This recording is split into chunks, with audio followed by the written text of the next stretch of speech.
Okay, we all said I'm not doing it anymore. So you've killed. Now look, the video's playing, and now look at this. Look at nothing. No yeah, well, context. Nothing. nothing. No. You've Welcome killed. to part You've killed the 7. joy. No. Kill the joy. No. Lucky 7. Banana No. friend. Not lucky for me. Also, these people are called internet service protectors. The guys in the suits. They have like televisions for faces. It's weird. It's like what's her face from Nintendo Land. Oh no! Yeah.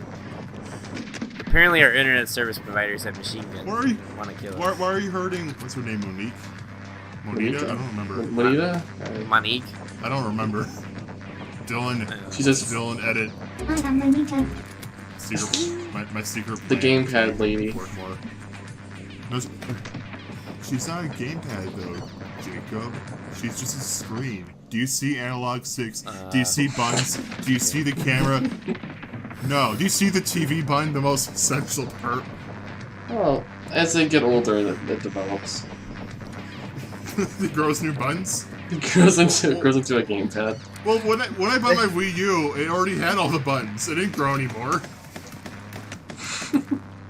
Remember when they said that you could use 2 gamepads like together on the Wii U? Yeah, people were upset that that the Wii U could only use 1. They said, "Fine, we'll use 2." It never happened. Liar. I mean, to be fair, what game? Now introducing the 2U.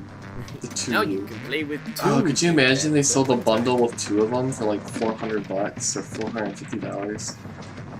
Oh god. Oh, $450 for 2 gamepads. It's like it's not like they had the black and white model. This one's just like the hot pink model only. Remember Wasn't there like a thing where like people had to like get their gamepads replaced, and it was like almost like the cost of like almost another Wii U? Probably. It was pricey for sure. I know they're expensive, but the gamepad didn't have as many failure issues as the Joy-Cons, ironically. Yeah. You know, the thing with like a massive screen in the center and a 2-hour-long battery life?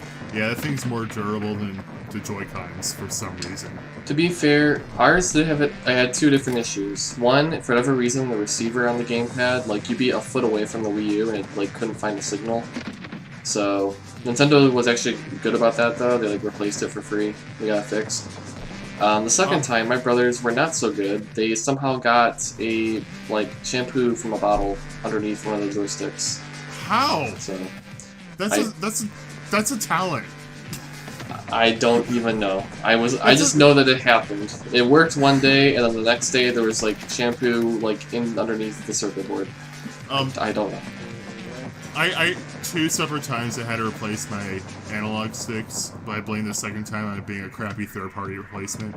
And it's weird. It wasn't drift exactly, but it was kind of like it. Like I would like flick the right analog stick, and it would like have traction. It would keep on going, but it would slow down a bit and then stop. It was really weird. It's not hard to replace though. It's not nearly as dangerous as the replacing the analog sticks and the Joy-Con. Yeah.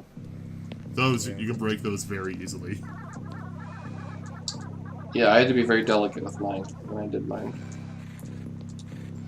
Well, there's one time where my Wii U's fan was so covered in dust I had to open it up because otherwise it would just turn itself off automatically after like 10 minutes of use. I remember that we would play Smash and then the Wii U would just turn off. Yeah. Because it would Wow. overheat. Yeah, eventually it got so bad I thought, okay, wow, the dust in there is awful, and I had to like actually take it apart and clean out the vent. Did you end up voiding the warranty as a result? Oh, yeah. What did you say, Jacob? Did you end up voiding the warranty as a result? Oh, this was years later. This is like 2016. Okay. Oh, okay. We had a guy come in today, just a little bit back. I work at a sheriff's office, so this dude comes in, and he's like, yeah, like, we had a lightning strike my apartment, and I didn't, like, the surge protector I had didn't, like, do its job correctly, and it ended up frying his PS5. Oh, those are really hard to get too. I feel for that guy. Yeah, that sucks. I could see like a tear like from a law enforcement deputy like slowly down his face. Yeah, I could feel it. Yeah. I can too. Just you telling me the story. I can feel it. And it's coming from me. It's coming from me. It's empathy. What is this? What is this feeling and feeling? Like it happens live, and like all of a sudden it's like there's a great disturbance on the force. Like of the gamers unite. Right. Oh, you mean like Yoda, where he like scrunches over when the Jedi's are dying? Yeah, like or just Obi-Wan, like the planet gets blown up.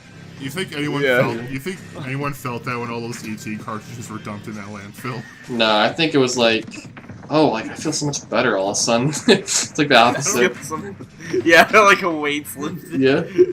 Man, I feel like we averted a crisis. Yeah. Oh, I feel like dodged a bullet or something.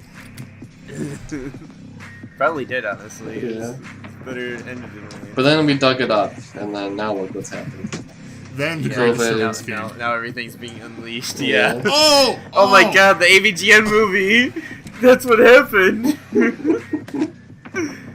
It's for real! I knew it! Please take me ET's back. been released. Where's Please- Shovel? Please take me back to the past before any of this happened. Oh Mr. yeah. Wolf. James, you can't make the movie! Why? You're going to unleash hell upon the world! You're going... It's just a modern movie trailer where it's like constant like, what do they call There it? you Like go, the James, bass. sequel idea. If you ever Yeah. It's like constant like bass Right. drops. It's like, dude, Right. Yeah, this summer. Right. Right, James Rolfe is definitely gonna watch this. yes, totally. Yeah, we talked Guest Discord every day. celebrity Reggie Fils-Aimé. He's like in the movie. I would totally see that. He like comes in as like the Reginator. The kind of connections he can get, I really wouldn't put it past him. Honestly, yeah. Dude, I honestly feel like Reggie would do it too. Though I feel like he'd be better. I feel like he would. He'd be better for like a Terminator like spoof. Just the Reginator. Terminator That's sequel, more you fitting. mean? Don't you mean Terminator sequel? A sequel like the Reginator.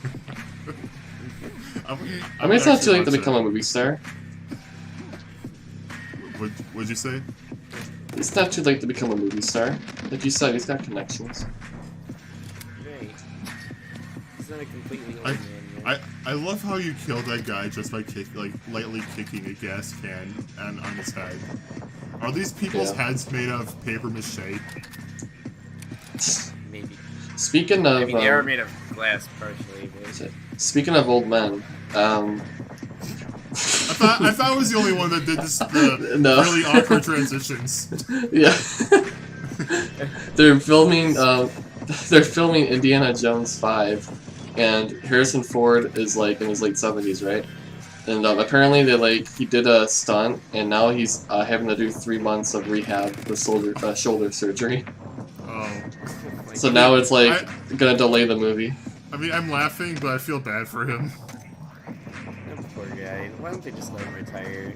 No. I feel like he's like, leave me alone! I'm still no. I think it's like no. I'm still my 80s self. It's like, dude, you're like in your late 70s. Like, Oh, yeah. I can pull this It's just stunt. It's the midlife crisis Yeah. syndrome. Except it hasn't hit him till his 70s. Oh my gosh, I'm halfway through my life. The most way through my life. How I gotta get long my is he stuff gonna together. live? As long as Betty White, I guess. Oh, yeah, she is still alive. She's probably going through a Carrie midlife Fisher was the crisis. first one to go with the whole Star Wars thing. Yeah. Well, that's not true. I mean, of the original. James Earl Jones. No, he's alive still. I He's think. alive I think he's still. I know they've done campaigns where like he died, and everyone's like, what? And it's like, oh, psych, fake news. Eh. But I There think seems to be a lot of that with celebrities, man. Yeah, It's like, it's funny when they. died. No, they didn't. It's funny when they come out on social media and like, yes, I can like in fact say I am not dead. Thank you for your concern. Eh. I want some celebrity to take advantage of that. Like, freak people out. Oh yeah, Also, I Ooh. really failed there. yeah. I super missed every shot. Dylan, I think the goal is to not get hit by the bullets. I know. Just a reminder. You don't know that. I like how the game's constantly telling me to dodge, and I keep forgetting to dodge. That's how bad you are. Dodge, I am dodge. great at video games, guys. Subscribe, like, and comment on our channel, and be sure to ring the bell because you just want all those videos. Please, because no one else will. Or dislike it. I don't care. Whatever, helps the algorithm, I guess. Traction, I guess. Let's make this most disliked video on YouTube while we're at it. Right. We're coming for a YouTube rewind. One of my, Part 7 of Banana Friend. I believe like one of the most disliked videos ever is this Futurama clip. It's just this guy saying, "I have no strong feelings one way or another," and there's this unspoken goal among every viewer to make the likes and dislikes perfectly even. Yes, as it should be. A balance. That's amazing. I love that. Yeah, Futurama's fan base is dedication. I mean, it's a great show. Yes. Everyone I watch. watched the whole thing. Yeah, It really is great. If anyone's watching this who hasn't watched Futurama, stop watching us now and watch that. It's way better, I promise. Yeah. It I was is. gonna refute that, but yeah. No, it is. It's fine though. I don't expect anything I ever make to be even like half as good as Futurama. I mean, Matt Groening's just a legend. Yeah. Yeah. Even Disenchantment's pretty good. I don't think it's as good as his other two shows, but still good. I still haven't watched it. Do you have Netflix? My brother is like borrowing his friends, so he watches Alright, it. so you have Netflix. If you get a chance, I'd say give it a go. The first season is a little slow. It's not bad, but like the later ones are a lot better. The show gets like better and better with every season. Me and my brother are watching Supernatural recently. That was pretty good. I actually watched that on TV too a long time ago and then actually finished it. That guy said ZOMG. He deserves to die. Yes. He deserves to die. Lag. I like how that's what decides. He deserves to die. Don't speak in acronyms. Oh, Brendan. Alright, now you deserve to die. I can't even do it. I literally, I seriously, I can't even force myself. You tried to so do it. hard to impersonate it, but no. Your No, body I was. can't. Your body mentally was like, ugh, no. I know. I was like cringing as I was saying it. Have you guys seen that recent SNL skit on Zoomer Hospital? No. Don't. Zoom. It's like Dude, SNL has been just failing. It's I- been failing I've- for a while. to be honest. I haven't watched SNL like my entire life, honestly, because the idea of a talk show doesn't interest me. But the few clips I have seen all come from like one of the newest episodes with Elon Musk as Wario, and then Yep. Zoomer Hospital, and both of those skits are like some of the worst things I've seen in my life. I hate both of them so much. If you want to watch good SNL, just watch Will Ferrell's. Stuff like that. Or just classic Like, SNL. Like, even like the 80s and 90s. Oh wait, Classic. wait. There is one SNL skit I have seen before. It was where SpongeBob is doing this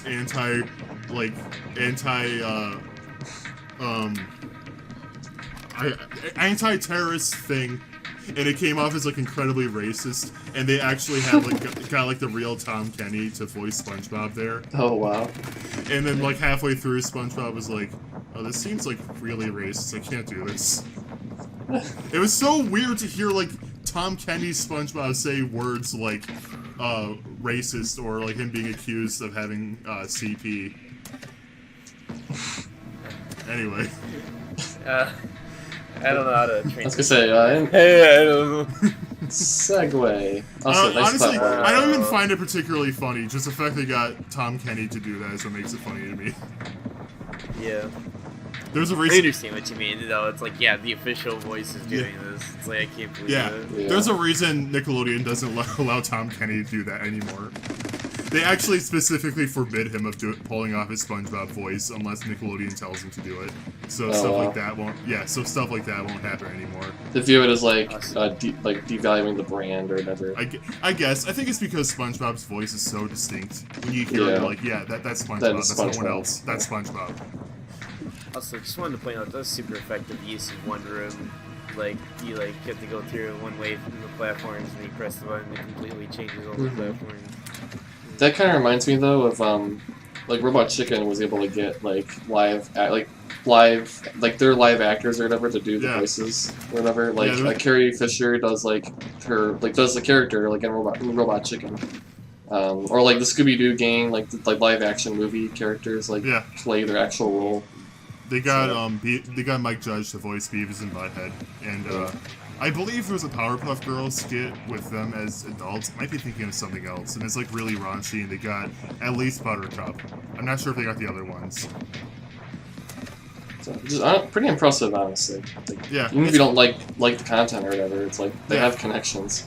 Yeah, it's cool when that stuff happens, and it's especially cool with Tom Kenny as SpongeBob, because again, that like literally will never happen ever again. Yeah.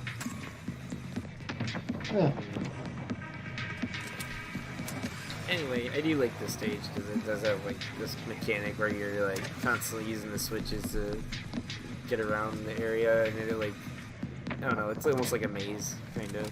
You just have to. It's not really like hard thinking. You just kind of be like, oh, okay, I just go over here. And do that was not the way out. Dead. No. Unless your way out is death. Well, yeah, that is a way out. Yeah. I guess in that regard, I succeeded. Alright, the game's over. Good job.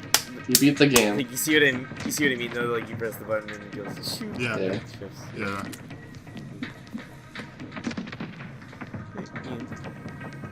Anyway, see what other random BS we can talk about. Let me go down my list here. I got nothing. I got nothing. There's Sonic condoms now. Oh yeah, I forgot about that. It literally shows Sonic's hand with like a clear ring. Yeah. And then it just says Durex at the bottom of the box. Yeah, like the clear ring is supposed to be the condom itself. And you see like a blurry Sonic in the background, movie Sonic. It's not official, it's a thing in China, but still, I love that it exists. What comes to mind when you think of sex? Sonic the Hedgehog. At least for me. At least for you.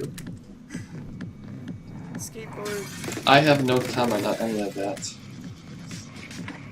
I wouldn't trust Sonic. Sorry. Jacob goes in raw. No. Oh, okay. God. I trust myself.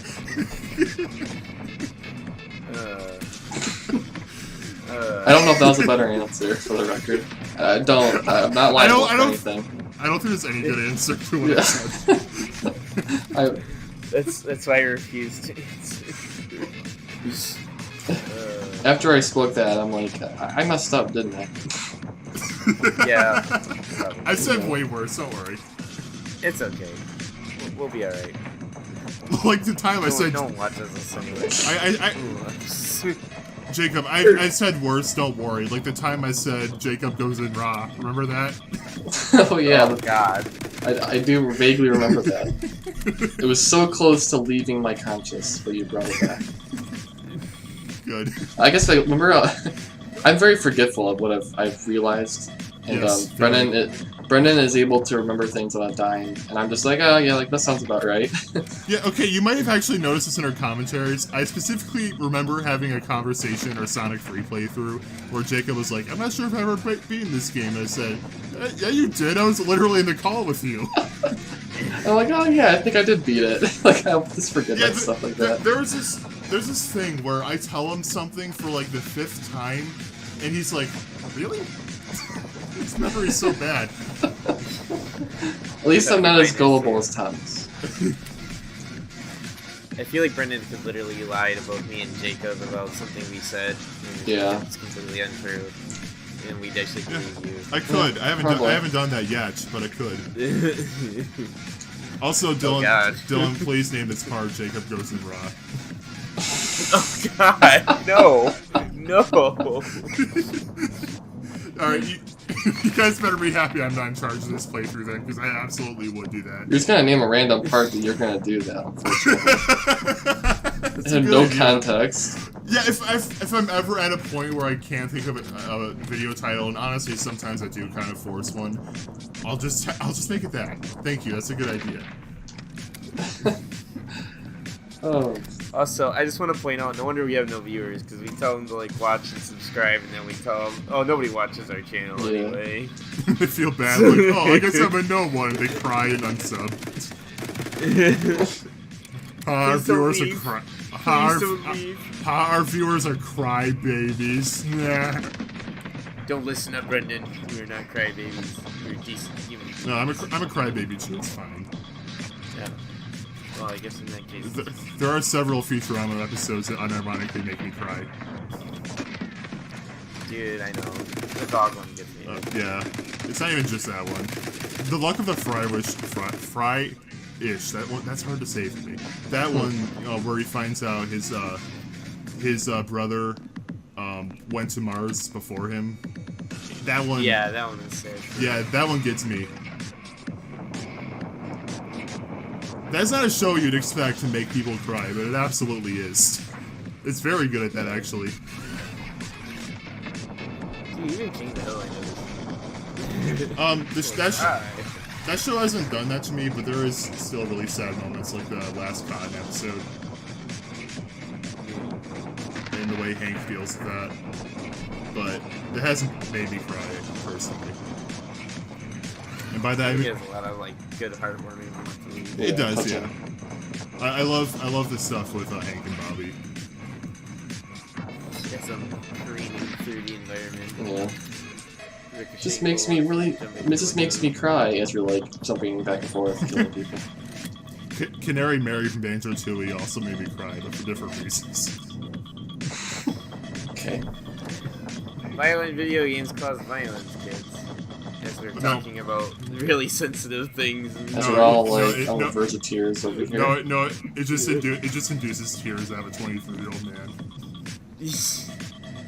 Violence. Nonsense. Like, violence. Nonsense. What are these words, and what do they mean? Sorry, I'm pretty sure me and Jacob are psychopaths when we were playing GTA 5, so trying to steal aircrafts from the base. I will never forget. Yeah, that was fun. I'll never forget the time you played Mario 3D Land and you laughed hysterically at Mario dying in lava, and you just kept on killing him. I have no idea what you're talking about. You know, I got a toddler to play Mario Odyssey a while ago, and instead of trying to learn how to play the game, instead he just killed Mario repeatedly, and he laughed harder each time. It was kind of scary. Dude, I used to do it all the time as a kid. What have I created? It didn't matter what game. Dude, even DK64, I think that's where it started because the characters, like, you know, they have really funny voices. So, like, when they're falling and stuff, it's hilarious because they're like, ooh! It's like... I just feel like everything we're saying... Everything we're saying is just like what the therapist is going to be hearing 20 years from now. Like, you're just lying on that chair. DK64, like, it's just when you kill the characters, they make this really funny sound when they die. I just find it very amusing. Well, I thought you were gonna say, like, the therapist would say, Dylan, DK64 isn't real. Yeah, no. Dylan, DK64 isn't a good game. That's it. That's why it's been traumatic for you. Then whenever I play Halo 1, I'd always like play on the multiplayer and then like jump off the map into like space. You know, I don't remember finding death funny in video games, but considering I grew up with Crash Bandicoot, I probably did. Cause like or blowing myself up with rockets, that was always fun. Oh, I did that in Star Wars Battlefront when playing with my brother because I've always been bad at first-person shooters, so that's like the best enjoyment I could get. Right. Anyway. Just watching your character fly, there's just something so entertaining about it. There you go. Ragdoll's fun. Anyway, part over. GTA when you're falling, like jumping off the parking lot rough. Dude, the ragdolls in that game are so good. Yeah. It's ridiculous. It's almost brutal. For half the budget. Remember when I first played Breath of the Wild in Jacob's Switch, and all I did was blow Link up repeatedly, and I refused to wear any clothes whatsoever? Yeah. Yes. I vaguely remember that experience. That was good times. That was my first time ever playing that game, and I knew I wasn't going to stick with that save file because it was Jacob's Switch, so I decided not to take it seriously at all. And I got the game 2 days later because I got really lucky. Anyway. Yeah. Bye now. Part over. Bye. Think of the Sonic condoms in between now and next part, everyone.